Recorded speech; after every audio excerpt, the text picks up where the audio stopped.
right, you guys ready to talk about Bigfoot or Tennessee Wildman? Weird stuff. You ready to talk about weird stuff? About as much as I always am. All right, let's get into it. Um, Let me just pull up one thing here. Yeah, I just want to make sure I'm set up because I got. This is gonna be the first episode where it's like, oh yeah, we don't agree on everything anymore. Yeah. Dude, all I gotta say, if no, I'm gonna Good. save it. Save it for the fucking episode. Well, I will say this that what now I know like the site we're gonna talk about. I do, and I brought this up when Randy first brought me there.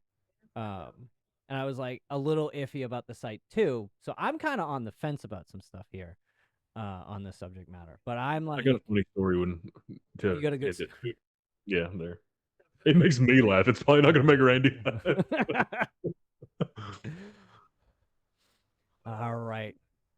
You've been actually been up into that area, right, Manning? I took Yeah, you up there this last time. yeah. We went. Yeah. That's where we found that cave, that the Lucid Yeah. Point. Yep. There's we'll get into it in the episode. We'll talk about it. Yeah. But welcome back, everyone, to the 40 in Tennessee podcast. All right, we're back at it again. I'm Josh, here with Houston and Randy, and we're going to talk about one of our active sites, or at least debate if it's active. That's what it seems like this episode's going to. But I do want to do a little housekeeping here, and also remind everyone you can contact us. We usually put up our email in the description, or it's not in the description, at the end of the episode. So if you have stories or you will have questions for us, please email us. Contact us. Talk to us. But on that, we did get did you guys see the comment for episode 2? The really, really lengthy one. Yeah. I just noticed that Yes. she's from West Tennessee. Yep. Mm-hmm. I don't know if do you know her? No, do not. Oh, okay.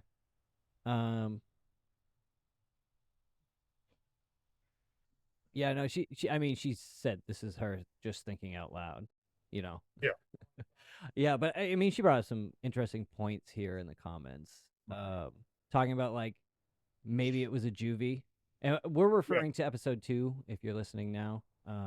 Where we talking about Tennessee Wildman, specifically a case in the Van Buren. Is it Van Buren?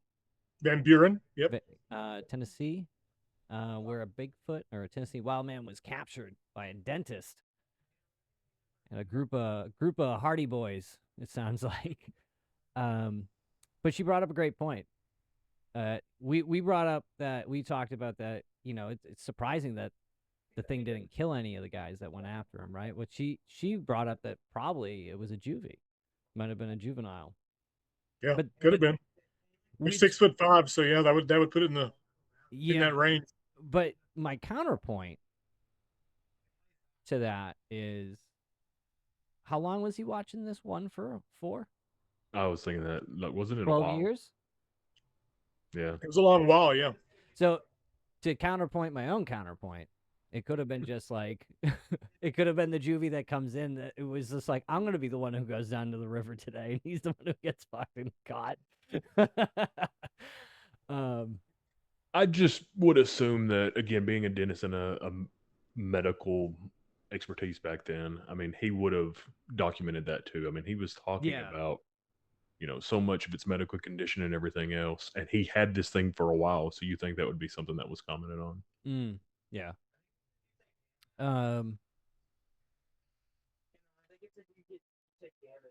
I think she was filling this out as she was listening to the episode, so I don't know what we were talking at certain segments of this. Yeah, she's a sociologist, behavioralist, and historian out of West Tennessee. Brought up some interesting points. You can check that out on episode 2 down in the comments.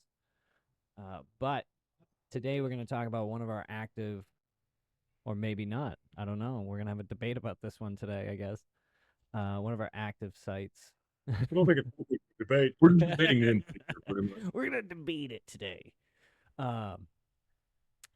What's the name of the location, or what are we dubbing this place? It's North Ben Lomand. North Ben Lomand. North Ben Yeah. Lomand. Sorry, I have to bring up the. That's what I was looking for. Just our talking points here. Yeah, I was had to look them up too. Yeah. Our subject is an active site, but also a certain Tennessee wild man, a notorious one in this area, known as Yeah. Big Red, Big Red. Yep. local angry squatch. Now, how do we want to walk into this? How do we want to talk about this? Because there's a lot around Big Red. Yeah. The very first time I ever heard about Big Red, I got a call to go out to the tattoo studio that I used to work at. Mm-hmm.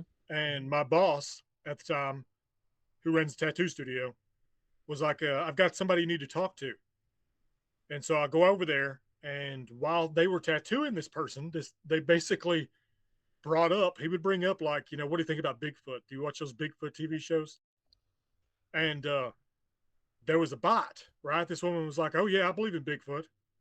And he's like, really? Why do you believe in Bigfoot? Says, well, you need to talk to my buddy about what all this all the stuff that she relayed to him. And so when I get out there, she explains that they were hunting on the back part of this one property on North Ben Lomand Mountain. And they were using this old aluminum outbuilding as kind of like one person was standing here with the other person standing facing them, kind of in there, like in the square of this building. And there were holes in the metal on the side of the building, and they were using this as a hunting blind. And while they were sitting there hunting, said it's starting to get dark, starting to get dusk, and they heard what they thought was a hunter coming down the ridge behind them. And they said that very heavy steps, and the gentleman who was positioned in the direction that it was coming saw out this hole was coming towards him and let out a gasp. And when he let out this gasp, the lady that I was talking to about this sighting said she turns and looks over kind of over her shoulder above this 7.5 foot tall aluminum shed that doesn't have. And here is this giant red haired beast is looking over the edge at both of them. It's tall enough that she says that it's looking over at them. So it's like neck over the top. Kind of like neck over the top, looking over a fence or something. And she told me, she said, I don't know why, but she's like, I hyper fixated on its cheeks. And I'm like, what do you mean? And she's like, I can tell you every detail about its cheeks, but I couldn't tell you what its eyes look like. But she said that its cheeks were ashy. Like, she said, you know what, when your skin, when you don't wash for a few days, and you get that buildup of dead tissue, she's like, that was all over its cheeks. And that the hair was hanging in its face when it looked over the side there at them. And she said that it then stood back up, walked around the side of the shed, and she said, I could see it out the hole in front of me, this thing walking off. And she said, sir, I swear to God, this thing's shoulders were slooped in a fashion that she said I could only explain was disappointed. And like a cartoon character, like walking. And she said this thing walks off into the woods with this disappointed sloop in its shoulders. Sad Squatch. And so I asked her, I'm like, what do you think, what do you think exactly was happening? What do you think you saw? And she said, I think I saw a Bigfoot. And she said, I know I did, because there's people that live there on the property that's seen him too. So that's where I got in with the rest of the people that had sightings of Big Red. When was that? When was that sighting that she had, though? Do you know what This would have time? been back in, I think, 2017, Okay. Well, roundabouts. that's Not not too that. long ago. That's not too long ago. Yeah. And so that then introduced me to the family that owns the property. And one of the gentlemen that lives there with his mother and his father explained to me that they were very quite intimate with Big Red. That Big Red had screamed at the family several times, had walked up to the edge of the wood line and screamed at them a couple times. Jeez. Um, What'd they do to and them? that right, and that then got me into. Turns out that one of the people that lived there in the house is sheriff's deputy, and he had stories about Big Red, including that he knew of another sheriff's deputy that had a run-in with Big Red while up at a cabin that's there on that same part of the mountain that the sheriff's department uses during hunting season. And I asked what exactly happened. I haven't got to talk to this gentleman that had that sighting himself, but that gentleman that lives there in the house, the ex-sheriff's deputy, said um, that basically he had come out of the cabin armed, and that something right in front of the cabin, just off into the wood line, screamed to him so loud that he went back inside the cabin and decided not to hunt that day. And That was a sheriff's deputy, it was right? Big Red. What's that? That was a police officer. You said it was. That was a sheriff's, supposedly a sheriff's deputy. Yeah. That's a trained man. That's a trained Yeah. individual. And it's always interesting to hear when like hunters have these encounters. It's like what like David Pleiss says about like with missing 411 with hunters. It's like these people know the woods. They're out there, you know, like they got gear to survive and stuff. And when they come across something like this or have an encounter like this, it's like I really feel like it has some real weight to it. Because like most of the time they're like, I'm out there hunting stuff and like I never see this stuff, and then they have an encounter like that. Like Big Red just peering over the top of a blind. That's I would have Yeah. pooped. She's I would have really pooped myself. Yeah. Like, what do you do? What do you think? Okay, so do you think it was coming down to like hide in the blind? Do you think it utilized? That's what I kind of wonder if it was going to do. Yeah, is maybe it was going to go down there and it maybe uses that old blind as a, we call it a blind, but that old shed, uh, maybe to sleep in. Yeah.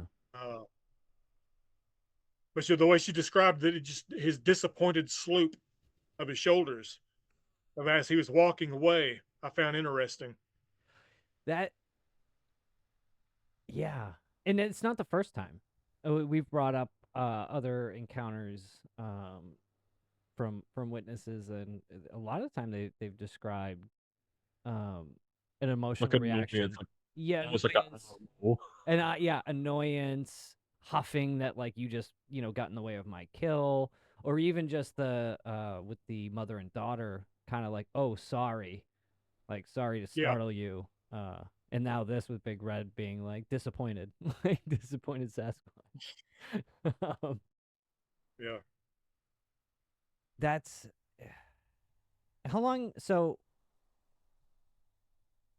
I mean, That family's had reoccurring instances apparently with Big Red over the years, going back to the whole, apparently going back to when they moved in back in the 90s.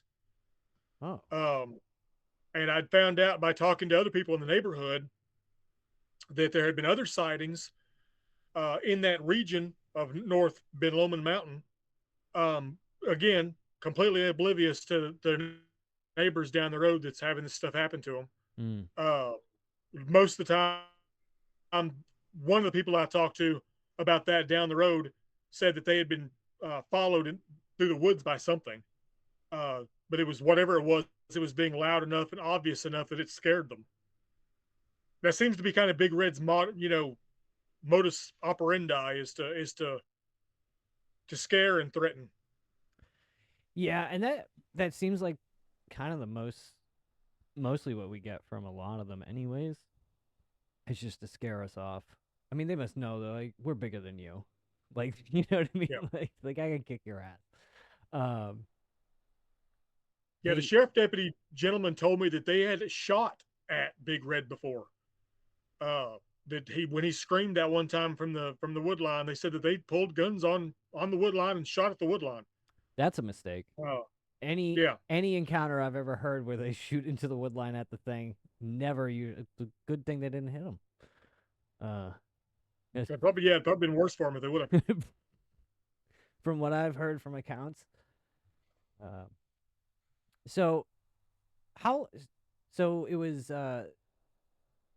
the woman that had the encounter in the shed, the two hunters. How long did they keep? I mean, she told your boss or the owner of the tattoo shop this encounter, or talked to you about it.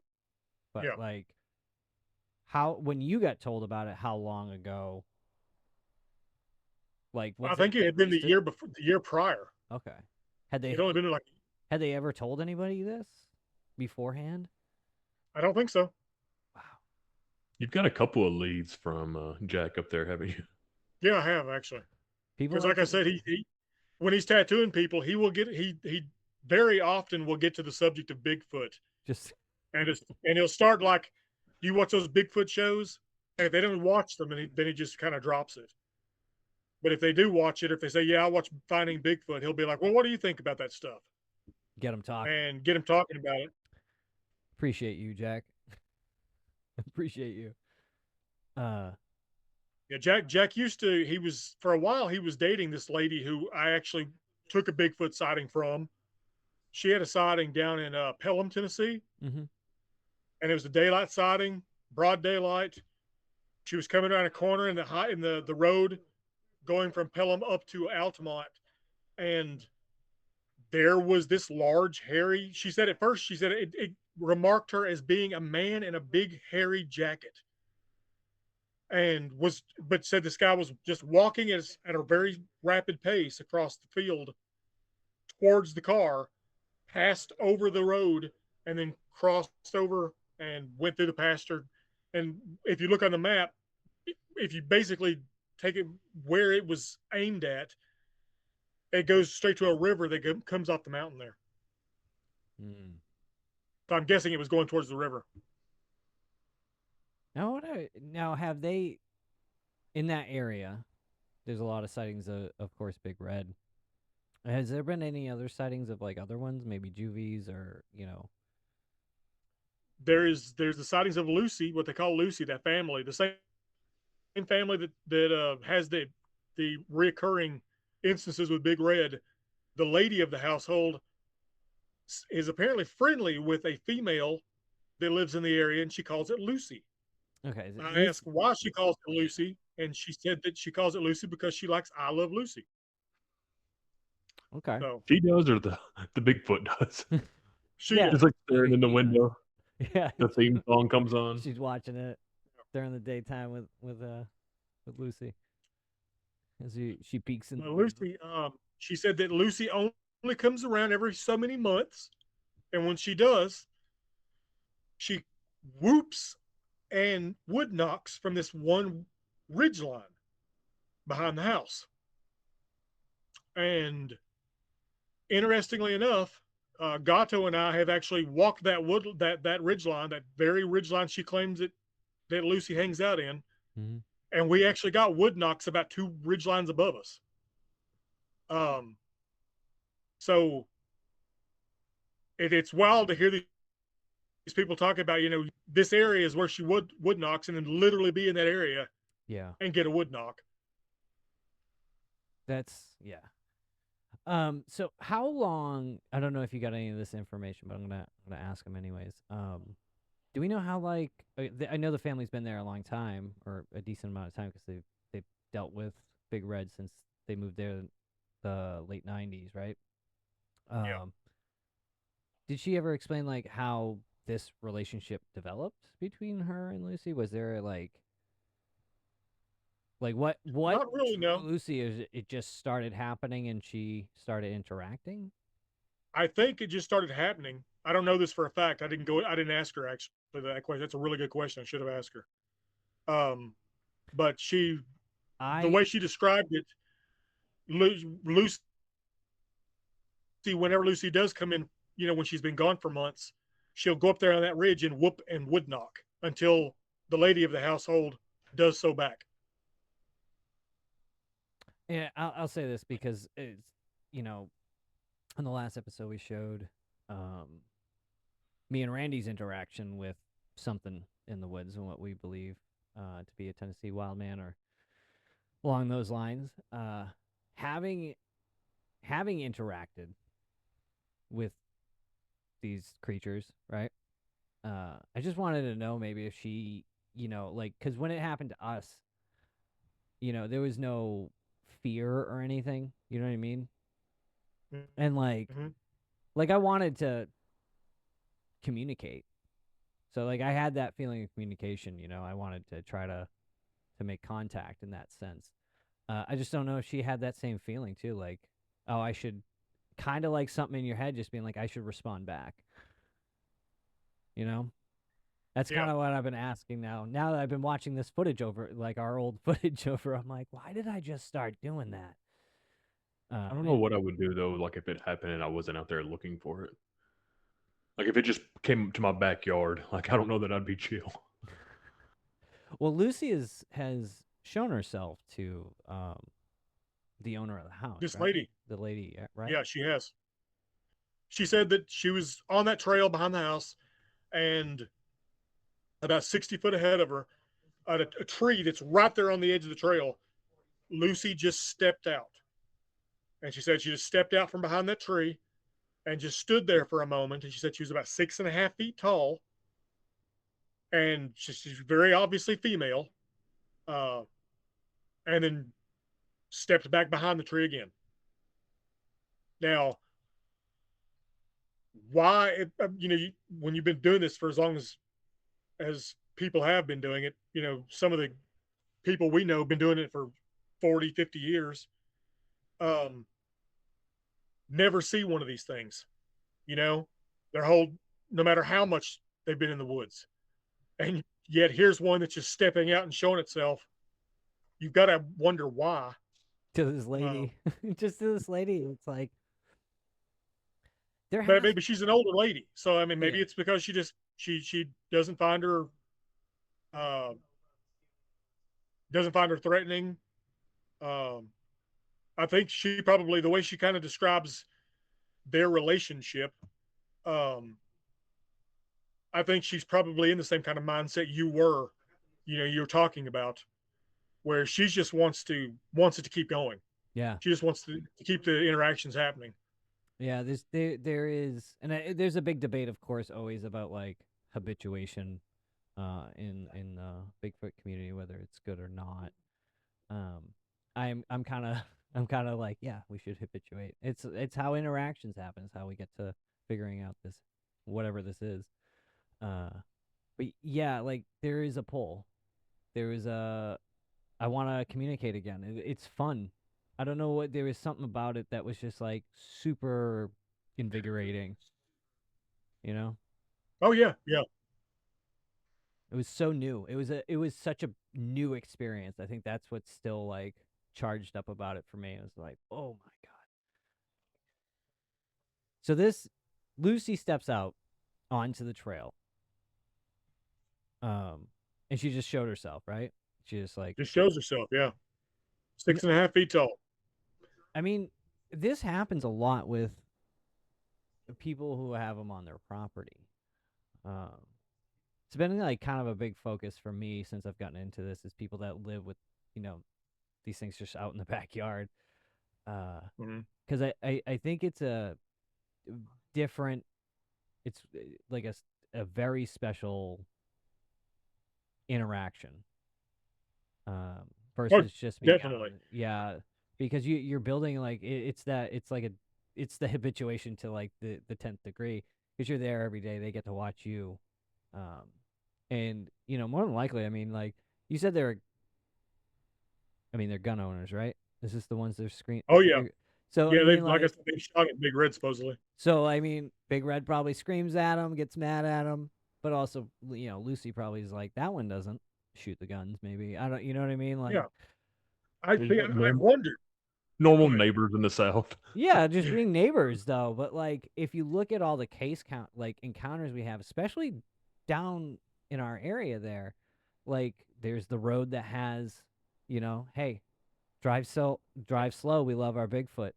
There's a Yeah. whole community of people, uh, and they look out for these things. So there is some, like, I feel like there's just a neighborly thing, just like they have to. I mean, why wouldn't they? See, yeah, and I've wondered, is that why?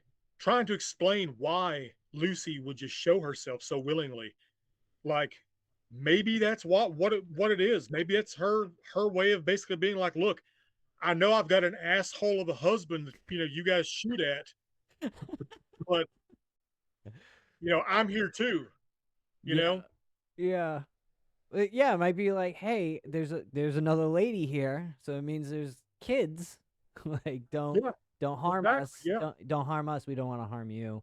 And that's what yeah, I feel like. A lot of people don't know is how many people down here have them just kind of off past their tree line on their property, and are very protective of them as well. I mean, most of the people down here who have them in their backyard are normally very protective of them. It's very interesting. yeah. I think it's It's very 50 special. It's 50. It's amazing. 50 Yeah, 50. there's people who want them gone. They're Yeah. just like, I don't want to They deal they either love them or they're scared to death that they've got them on their property at all. with. And then that's why who are you gonna call? They call us. uh, but like, I mean, you guys go out there and at least ease like people's minds about it for the most part. We don't really have too Yeah. many like aggressive. I mean, Big Red screaming at people is pretty aggressive, but it's not getting to the Well, point. then again, like he's been shot at. Uh he's at least like taken on, armed people. Yeah, Um, he's the old bastard of the mountains. yeah, exactly. um. I like that, the old bastard of the mountain. So also let's go back to Lucy here too, and the interaction with the lady of the house there. A big part is they whistle to each other. Yep, yep. They whistle back and forth from the ridge line that Lucy stays up on. I want to know what a Sasquatch. I've never heard a Sasquatch whistle. I want to hear that. I feel like they just have some like Golden Girl vibes going on. Like, legitimately, that's what I'm like imagining. Thank you for being a friend. Imagine it. Tennessee, the 40s. Uh, oh, so they got awesome interaction going on there. Yeah, That's apparently, yeah. That's just so incredible to me. I think I've always been. I'm jealous, of course. Yeah. Because I think I would be terrified and amazed at the same time if I had just in my backyard knowing that like they're back there. I mean, Yeah. I would close every blind every night, and like that would freak me out. But If they can just walk up to your back window, yeah. be amazing. But for a lot of people that we've talked to, that's how it is. And that's where I'm like, I like wanted to build like, can we make friends with these people and be like, can we just spend a night? Can we come over with some cameras and like just set them up right in the window? That's what I like. When you were looking at that property, near the quarry, Yeah. was right on the ridgeline. When you started talking about it, my mind immediately went to, okay, I need to figure out how we're gonna set up a base of operation in the basement and the like clear view. I'm like, what we're gonna do. I was like, we don't have to go anywhere. They're gonna come right to us. This one is next to a quarry as well, right? Yeah, Grissom Quarry. Yep. Grissom Quarry. The oldest quarry in Warren County. Yes.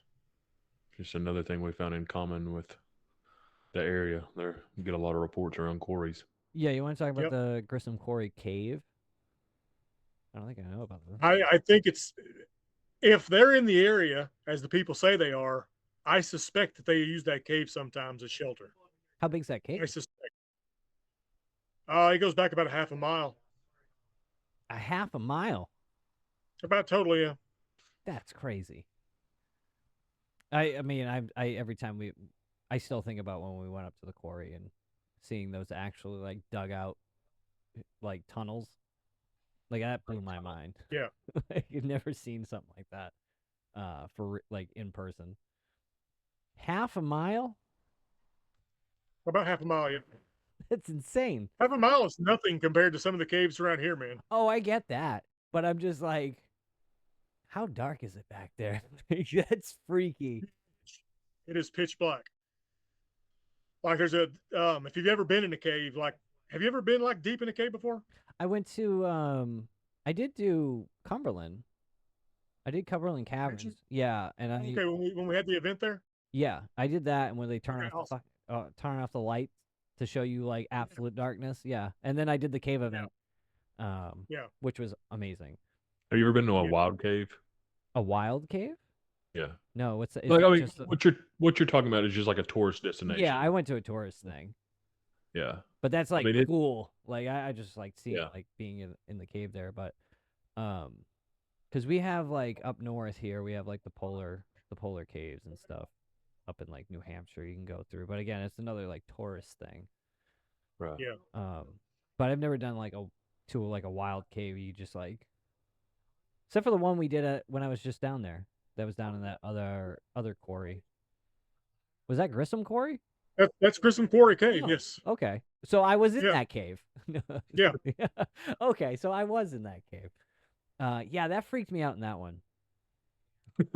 That freaked me out being under. I don't know why. I think it was just knowing there was that much rock and rubble above me. Yeah. Yeah. And plus the floor of that cave is like got boulders in it where they've just fallen out of the ceiling. Yeah. So it doesn't give you a lot of confidence. Yeah, we got down in there and I was like, my mind was screaming like, "Get out of here! Get out of here right now!" Is that the one that I went in where you were talking about that you dug for a little while or that you Yep. wanted to? Okay. Yep. Yeah. Not a little while. Yeah. How long did you dig for? Oh, it was several days. Several days. Okay, I didn't know you actually done it. I know you planned to. No, I did for several days.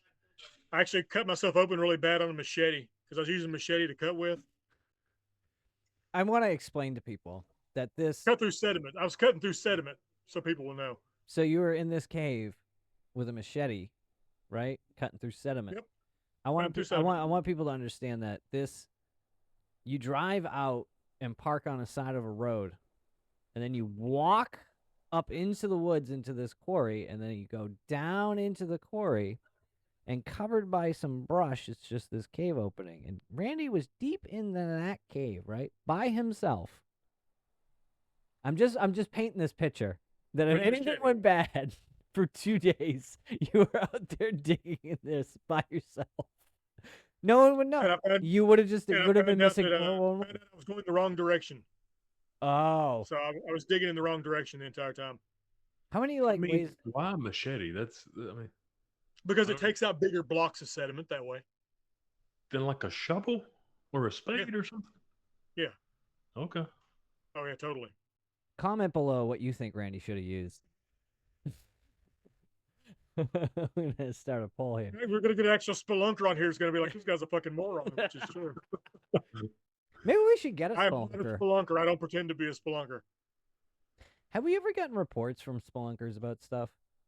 No, and that's one thing that like we always get a lot of people that are like, oh, they obviously hide in the caves. They live in the caves. They stay in the caves. They travel through the caves. Yeah. Caves don't work that way. First off, like most caves, 99.9% of caves that are out there do not connect together. Yeah, it's not like a massive system. Yeah, most of them go. It's not the underdog. Go in and branch around, and there might be like several branches off of it, but like they don't go as far as people think they do. Yeah. And but no, there's like, I don't know if you ever watched the Adventure Twins on YouTube. Yeah. Well, I did. Yeah, the Adventure Twins. That's hard to watch. Oh, yeah. Yeah. They do like hardcore caving, and like I love the fact that like they show all their footage, because where's all the Sasquatch at? Like, well, I want to know where all the Sasquatch that are using all these caves to hide and to travel and all this other stuff, because like these guys should be the ones running into that stuff. Yeah. And they don't. Or finding like stuff left over, or anything like that, or even like they're semi close to us, right? Like they've actually went to some stuff in Tennessee. Oh, they go to several stuff in Tennessee. Yeah. You reached out to them, didn't you? Yep, a couple times. Yeah. They'd be about some local caves. One of the caves actually being Suicide Well Cave that was on the bullet points. Oh yeah, you want to talk about that one? The interesting thing about Suicide Well Cave is a gentleman who is affiliated with state archaeological societies that we happen to know, has explained to us that in the late 90s, he and another gentleman went down into Suicide Well Cave, which takes basically rappelling 75 feet down, then taking a side channel, and then rappelling another 80 feet down into another chamber. I'm good. But yeah, right. I couldn't do that. Good. But once you get down to that chamber, he said that there was nothing but the remains of people everywhere, just scattered throughout this cave system. And I asked, how in the world did they get down there? And he said, well, somebody put them down there. And it reminded me of that Homo naledi we were talking about. Yeah.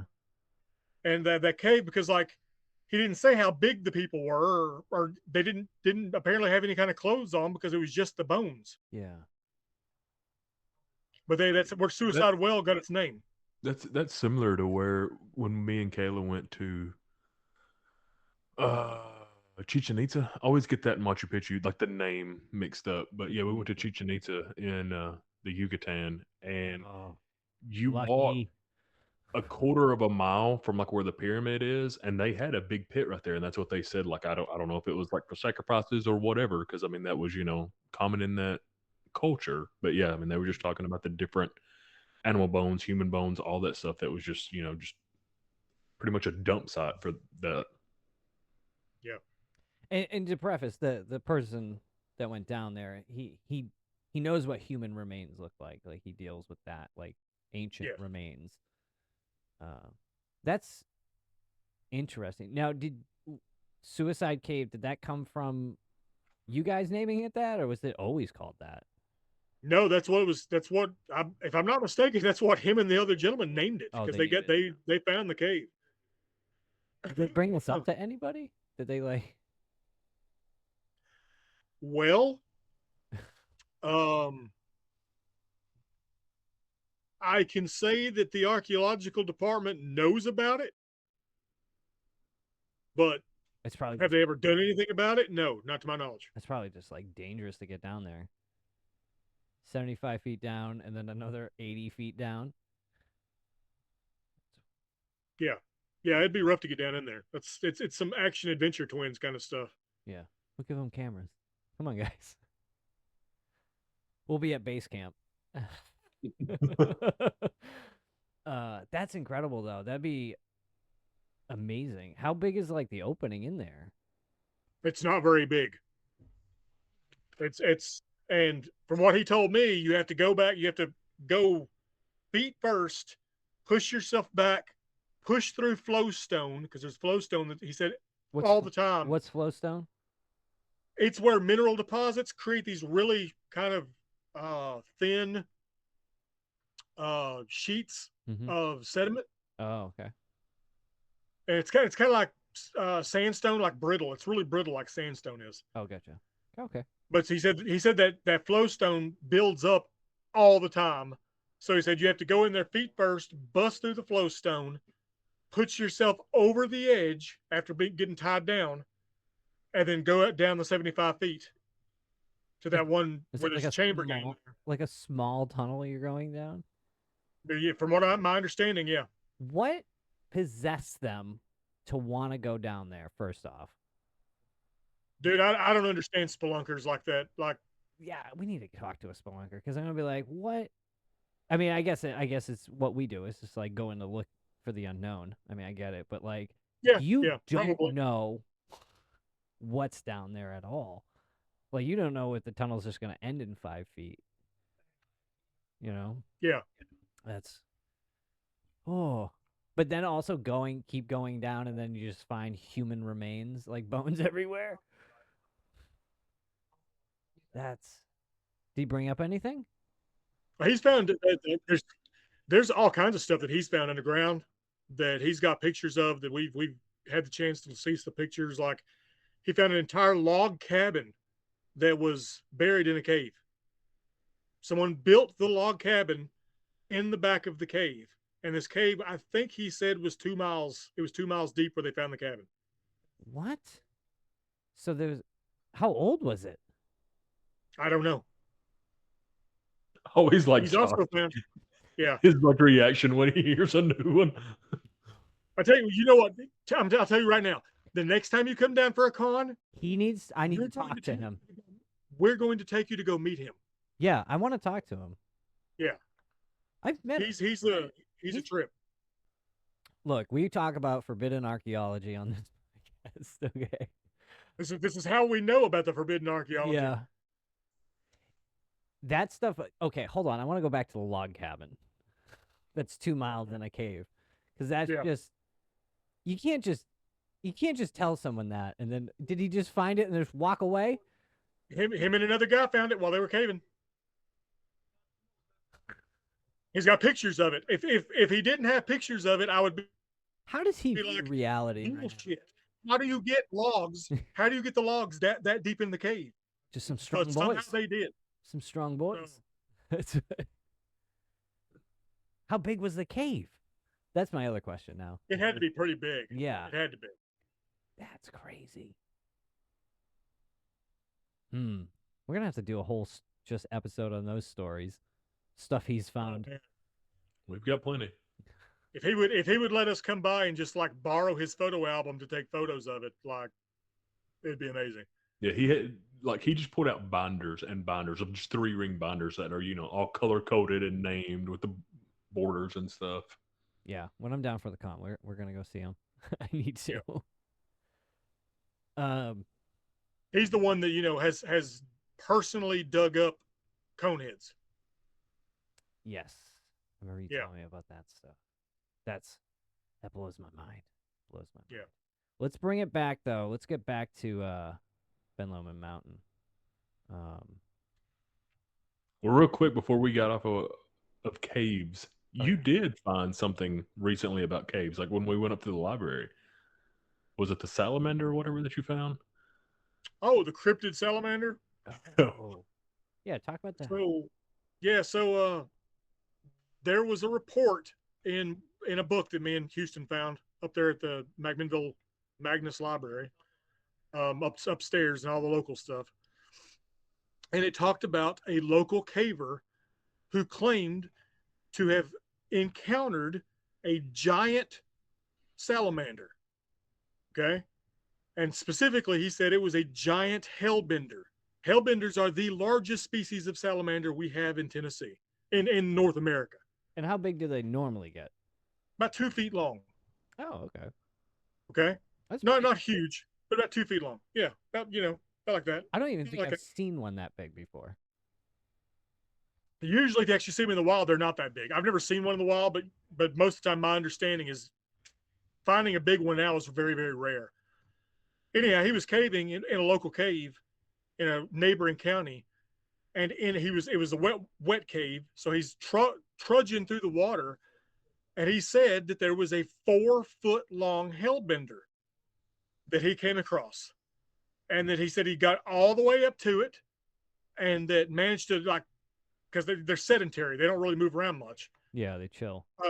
but got all the way up to it. So he said he got a good look at it, a good estimation of size. And he said it was at least 4 feet long. I found that guy online. I tracked him down, and I asked him. I'm like, "Hey, I know this is a completely Tell me about salamander." And I just emailed him blind, and I'm like, "I know this is weird. I know that you're not, this is out of left field, but I'm like, I'm just interested, in local life and all the like local life forms, Mm-hmm.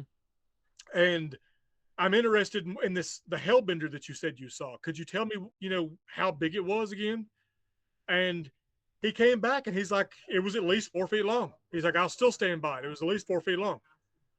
So my wondering is, did he come across an as yet unknown subspecies of hellbender maybe? Because if he didn't, he came by one that is probably stuck in that cave and is just becoming fat and happy. What is he eating? Like, what is it? Like, I don't know, fish, I guess. I mean, it's a wet cave. Oh, it was a wet cave, so there'd be stuff in the water, probably, right? Yeah. I mean, the caves get replenished down in Tennessee because the water goes down there all the time. Did he touch it? No, I don't would think have. so. I would have. He did say it swam away when he got too close to it. So I would have been like, "That's a dragon. There's the dragon. Like, there's the dragon in the cave." And I mean, if my thinking is, if there's anywhere in the world that should have giant salamanders, it should be this area, because we have the most salamanders of any other place in the northern hemisphere in the Cumberland Plateau region. Oh my God. I'm looking up what the hell. I was like, I'm thinking of something more cutesy. I don't know why. I think I've seen like an axolotl. Yes. Axolotl, yeah. And now I'm looking up like this thing is a dragon. It looks like it is weird looking. It's cool. One of the local names for it is snot otter. I get that. Yeah. Yep. That is still 4 feet, man. Yeah, and you said you was going to touch this thing. Well, like, now I'm seeing a picture of one, like, kind of laying on on a creek bed, and it's, like, blended in. It has all, like, the algae built up on it and stuff. So he must have, like,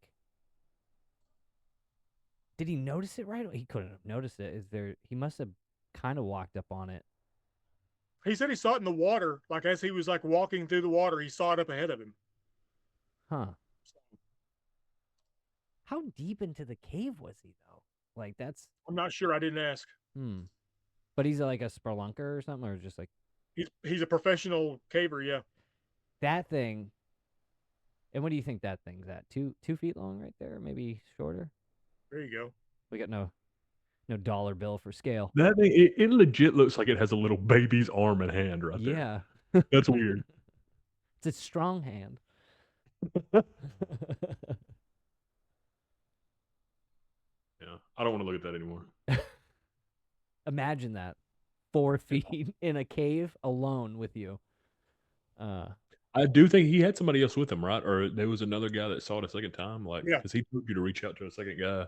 Yeah, he says there's another guy that saw it too. Oh, so he wasn't alone. Oh, he's got confirmation. That's wild.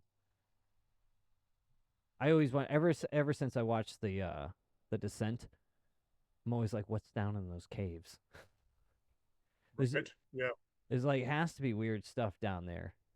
I always think of Gollum just crawling into the mountain and never coming out, and then it comes out of this weird thing.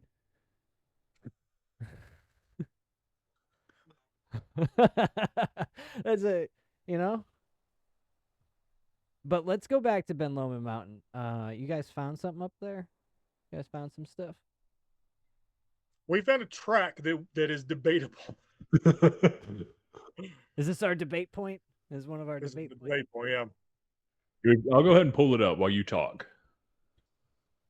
We were how far off the trail we actually were pretty good ways off the trail when we found it. Yeah, we got lost that day.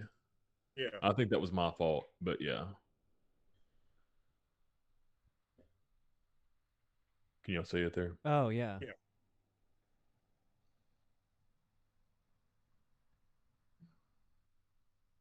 Huh. So that is Randy's. What size you wear? 12.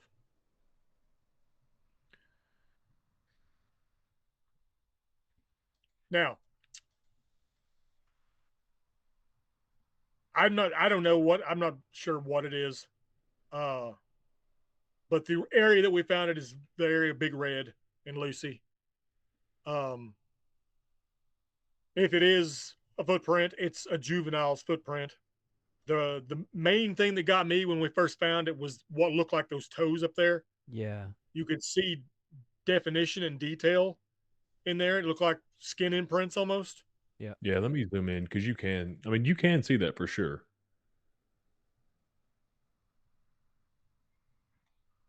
And I believe it was raining that day, so like it was something that probably passed very, soon to where we came through there. Yeah.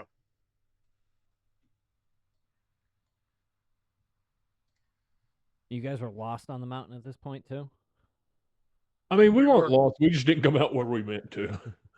Now, I mean, like we were talking about this recently on one of the other episodes. Was like the toes fused together? Yeah. I kind of Yeah. See, that's what I kind of wonder if that's what that is. Is Yeah. what you're seeing. and the toes look all like fucked up. You know, the foot looks messed up and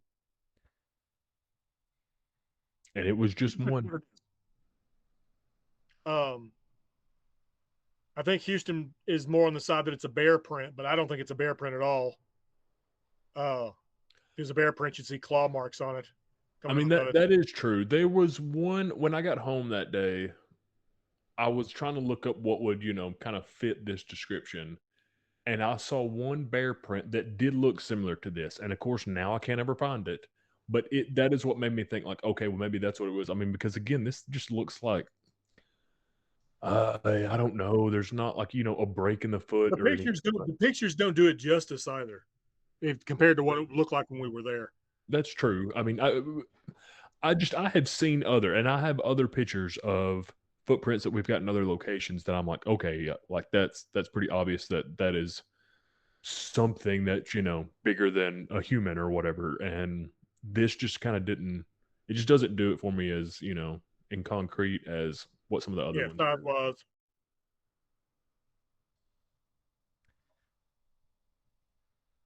yeah, I want to see. I've always like, of course, I want to. You go back to the one right before that. Go You back can actually see go back.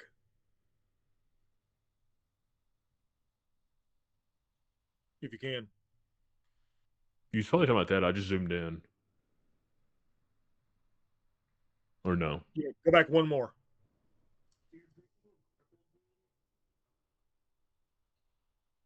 Oh well, crap. Never mind. I guess it was that one.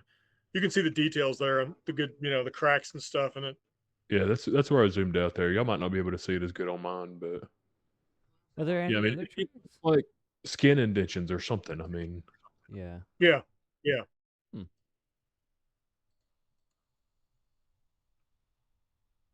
just like I said, there's been other ones. That one's better.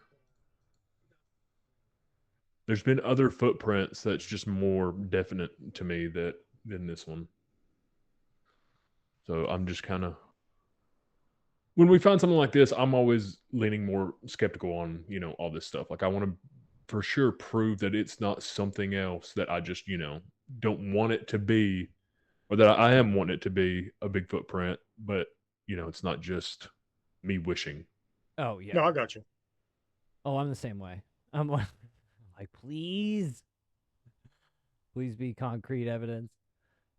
I mean, that one is a little bit better there. I mean, it's an interesting track you guys found. I mean, if anything, like, because like, what else would make that, right?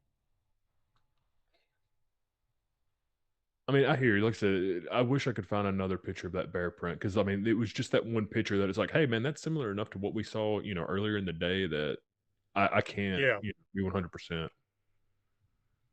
How many bears you got down there? We got a few. We're getting more and more. And Apparently, from what I've understand from the state, where we had all those a few years back, we had all those fires in the Appalachians Mm-hmm. Yeah. burned through. It actually caused a lot of migration, black bears to come west, and so we're actually finding seeing a lot more black bears. Uh, Yeah, if you remember when I Pigeon know Forge there's and Gatlinburg caught on fire, that's kind of when I mean we're yeah getting even more spottings of bald eagles and stuff like that since that. Oh, yeah we were when we came down this summer for the convention. We were driving down, seeing the beauty and majesty of the Appalachians. Um, I it definitely was like a hawk. We saw this hawk like circling as we were driving. And I was like, "Oh, look at the hawk!" And Lauren's like, "Oh, it's gorgeous, gorgeous bird." And then we saw that thing swoop down and pick up a rabbit and just take off and just watch the circle of life. Didn't she have a big hawk or some kind of larger bird when we were there on the cliffside? The vultures. We were up at Okay. French Point, and yep Lauren loves trying to commune with the animals when she's out in nature. And what was she saying? She's like, "I'm gonna summon the vultures to us," and they came in close. She was like yeah hanging yeah. out. Yeah, I didn't realize how big those birds are either, till I saw them like Oh, yeah. come Those are swooping pretty big. in. I was like, "Whoa!" That was really cool. Those things are massive. Yeah. But yeah, that was the trip that we took when we saw that footprint. That we ended up coming back through somebody's property. Like we came back miles away, probably a good mile from like where our vehicle was, and we had to cross somebody's fence. Do you have to like hop the Remember fence? this? Do you remember this? I remember that. Yeah. Two grown men hopping It was an fences. electric fence. Yeah. So we bent down. We bent down and grabbed it at the same time. But I just hear Randy yell. I'm like, I don't know what's going on. It did not get me. It like all went to him. So like he just sit there and screamed for a second. I like, didn't even know what happened. So that's what I remember best. My hand was clenched around it, like. Oof, that's rough. Yeah, he was like, you didn't feel that. I was like, no, man, you got all that one. And don't electric fences do like pulses? So maybe you Yeah. missed the beat. Like I said, we grabbed it at the same time, so I think he stopped it for me. Like he stopped the connection. Took one for the team. Is no one home? No one. No one was at the house. There was no one at the house. I don't know. Oh, it was kind of we didn't care. yeah. It was kind of like it was further away too. Like it was kind of in a cow field at that point. We were just trying to get out of the woods at that point. Yeah, it's not the first time. Yeah. Me and Randy, I've done that with Randy as well a couple times. Certain locations we've gotten into. Running through bees. You and Nova running through. You ran Do through you remember bees? that? Through the bees? Yeah, we was you and Nova were coming back from the wasteland, and y'all heard like a bunch of bees and stuff, and y'all said y'all just held y'all's breath and took off running to get through them. Oh yeah. Yeah. Because if you breathe on them, that's when they come after your mouth. Yeah. Okay, noted. Yeah. Don't breathe on bees That makes sense. or wasps.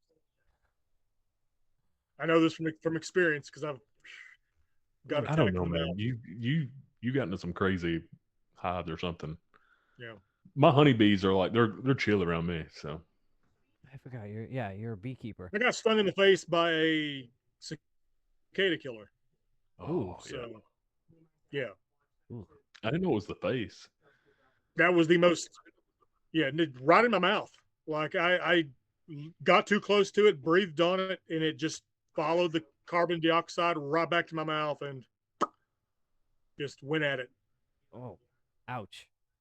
I have actually heard that about what's called like African bees, which I think most of the ones that we have here in this area are Italian bees. But yeah, those African bees, like you can jump in the water to get away from them, and they'll just sit there and hover and wait on you. Like they're mean. Yeah. Pricks. Yeah, they talked about it in our bee class that we went to, like saying like, hey, if you get these are the ones that you're gonna have to kill your hive to get rid of. Oh, dang. Dang. Jeez. Well, So we have Italian bees. I think that's what we have. That's good. It's now Every time I see a bee, it's going to be like, Mamma Mia. Do you remember that story I told you? Because like me and Kayla took multiple classes, like they're all through the state, but one was here locally. But when we were there with the state, the guy told us that, I mean, he's the guy that comes out and like has to do like disease checks and stuff like that. And you're supposed to, of course, call them to notify them because they don't want all the neighbor just in the county. I mean, like, because they all cross, pollinate and everything. But this one, it had some disease, and that they had to wrap them up and put ethanol in there, and the ethanol kills them. But as the guy was driving off, he said that he lit the ethanol, and so he's driving off, and it's just like a bee tornado or whatever, or torpedo going up in the air. Jeez. I remember telling you about that though, and we were just crying, like laughing about that, Like, not oh the my ethanol bees. God. He just sent him off to space. Yeah. Jeez. Ah. So, anything last to wrap up this episode, fellas? The Big Red is still going strong apparently, so he's still over there. What's the oldest like sighting of Big Red that we know of? I don't know. They said he, going back to the late 90s. So I'm just curious. at least that's, I'm guessing that's around the time they thought they started messing with him. That makes sense. Or him messing with them, I should say. I'm just thinking how old these things get. Mhm. I've always been wondering that is like the generational cycle of these creatures. In the sense that, like, I mean, we haven't really talked about it yet on the show, but like we've had a lot of discussions about it. Is like their infant mortality rate is probably very, very high. Yeah, I would guess. Yeah, and you're not seeing a massive thriving population of these things. So I'm always curious, like, it's like, how long has Big Red been around? How long has he been terrorizing these people? In that sense, They've got like the age of turtles or whatever. Yeah, Like he's 200 years years old. That I got to feed a couple tortoises that were like 175 years old. Oh wow, And that's awesome. As I'm feeding them, because they're massive, like Galapagos like tortoises. Yeah. I was like hand feeding them, and the keeper there was just like, "Oh yeah, this is Lucy and who is from I Love Lucy? Who is Lucy's husband?" It's like, oh, now that you said it, I know. Now no one's gonna put it in the comments, people. That was their names. I was feeding them, and she's like, "Yeah, they're 175 years old." And I was like, in my head, I had to be like, "When were they hatched?" And like, I'm like, they've been around, like, before like any real like major stuff had happened in the U.S. Like they had been. I was like, "Oh my God!"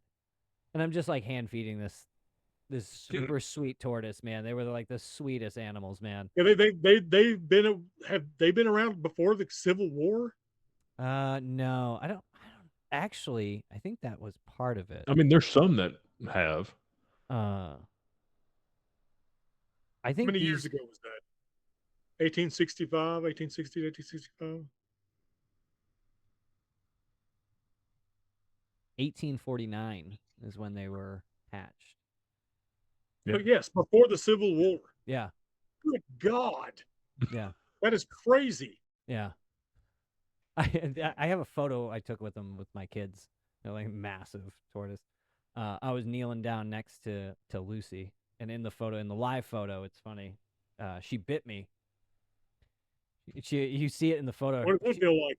It was fine. It was like she got like my jeans because I was like kneeled down next to her. But in the photo, you could see her staring at like my leg, and then you see her like, if you hold the live photo, she like rears her head back, and then just like it's the slowest, like like she just boom, and she just grabs I got like a little pinch, but that was about it. But she like grabbed my jeans and like pulled a little bit, and I was like, nope. Not food. You're the one person in 200 years that pissed her off enough. She's like, I'm gonna bite this fool. I had been feeding her for like 20 minutes straight. I had been like hand feeding her. I think she was mad I wasn't feeding her anymore. Yeah. Yeah, 1849. That's when that was. That is awesome and adorable. It's like they were chilling, man. They were cool. So funny to think how long they can live. I'm like, jeez. But yeah, Crazy. I think that wraps it up for this episode of the 40 in Tennessee podcast. We'll check you guys next week. Well, actually, no. Well, yeah. Next week is Christmas, right? Yeah, for us. While we're recording this, Yeah. next week is Christmas. So we won't be probably recording until the 1st of January, which is our next Wednesday. It's not a holiday. You guys will be getting the episodes regardless. But yeah, that's our show for today. Thanks for listening. Make sure you email us, guys. See you later. Later, guys.